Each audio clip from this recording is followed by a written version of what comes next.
শুরু করিতেছি মহান সৃষ্টিকর্তার নামে, যিনি পরম করুণাময় এবং অত্যন্ত দয়ালু।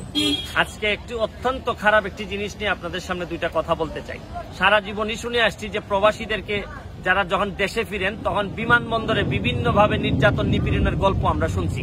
কিন্তু আজকে যে কাগজটি নিয়ে আপনাদেরকে বলতে চাই যে আজকে আশ্চর্য হয়েছি যে বাংলাদেশের বিভিন্ন দেশ থেকে যারা প্রবাসীরা যারা বিভিন্ন কারণে বিভিন্ন দেশে বিভিন্ন অপরাধ বা যাই কারণে যারা জেলে ছিলেন বা বিভিন্ন কারণে এই বাংলাদেশে ফিরে আসছেন, তাদেরকে ইদানিং 14 দিন কোয়ারেন্টাইন রাখার পরে আবার মানে সন্দেহমূলকভাবে তাদেরকে চালান দিয়ে দিচ্ছেন কোর্টে এবং জেলে পাঠিয়ে দিচ্ছেন।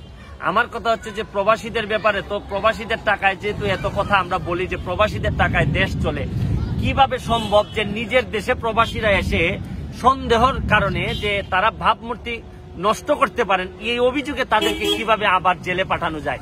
এটা আমি মনে করি অমানবিকতার শেষ পথ, মানে শেষ ধাপ। এরপরে আর কোনো অমানবিকতা প্রবাসীদের ক্ষেত্রে হইতে পারে না। আজকে আমার কাছে একটা মামলা আছে, এখানে 46 জন প্রবাসীকে, বেশিরভাগই ওরা মালদ্বীপ থেকে আসছেন, মালদ্বীপ থেকে এসে তাদের ব্যাপারে তাদেরকে আবার জেলে পাঠাই দিচ্ছেন 14 দিন কোয়ারেন্টিনে রেখে। তাদের ব্যাপারে বলছেন যে তারা আবার এই ভাবমূর্তি, তারা বিদেশে নাকি তারা অপরাধ করছিল, তাদেরকে ওই দেশ তাদেরকে করোনার জন্য তাদেরকে মওকুফ করে দিছে সাজা।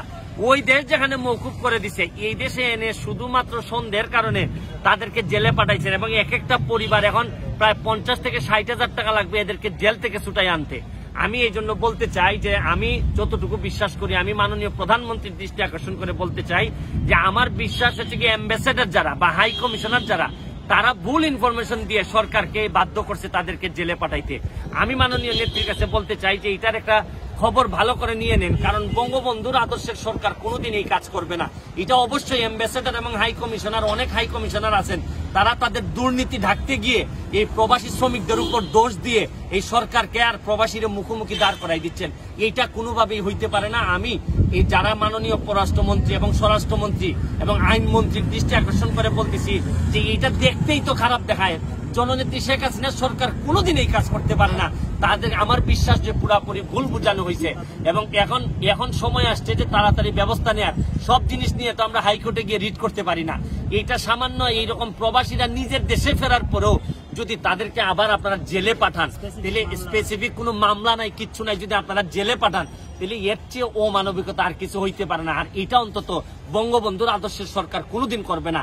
আমার পুরা বিশ্বাস যে এখানে ভুল তথ্য দিয়ে এই যে যারা হাই কমিশনাররা বিভিন্ন জায়গায় যে অভিযোগ শোনা যায় দুর্নীতির, এই দুর্নীতিটা ঢাকতে গিয়ে তারা আমাদের এই প্রবাসী শ্রমিক ভাই বোনদেরকে, যাদের টাকায় আমরা এখন এই বিভিন্নভাবে আমাদের অর্থনীতি চলে, এইরকম কৃতজ্ঞতা থাকেন না থাকেন, কিন্তু এত বেশি অকৃতজ্ঞ হইলে এই দেশ কোনোদিন সোনার বাংলা হবে না। তাই আবারও বলি যে ব্যবস্থা গ্রহণ করেন কোনোভাবে, যেখানে হাজার হাজার লক্ষ লক্ষ কোটি টাকা নিয়ে মানুষ পলাই যাচ্ছে, আর এখানে সামান্য ভাবমূর্তি বলবেন, এই ভাবমূর্তির জন্য এদেরকে এই মাসের পর মাস এখন এই বিদেশ থেকে ফিরে আসার পর একটা টাকা থাকে না মানুষের হাতে, আর এখন জেলে গিয়ে আইনজীবীদের পিছনে ঘুরতে হবে।